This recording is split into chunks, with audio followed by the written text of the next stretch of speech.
महिला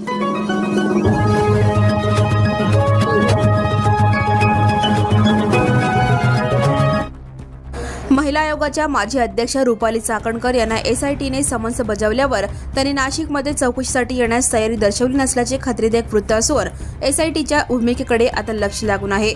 चाकणकर या भोंदू अशोक खरातच्या भक्त होत्या। अनेक कार्यक्रमांमध्ये चाकणकर भोंदूच्या संपर्कात होत्या। या कारणांमुळे चाकणकर यांना महिला आयोगाच्या अध्यक्षपदासह पक्षाच्या महिला अध्यक्षपदाचाही राजीनामा द्यावा लागला होता। उद्धव सेनेच्या नेत्या सुषमा अंधारे तसेच रुपाली ठोंबरे पाटील यांनी चाकणकर यांना या प्रकरणात सहआरोपी करावे अशी मागणी एसआयटीकडे केली होती। प्रकरण राज्यभर गाजत असल्याने चाकणकर यांना चौकशीसाठी एसआयटीने समन्स बजावल्याच्या चर्चेने राज्याच्या राजकीय पटलावर पुन्हा चर्चेला उधाण आले।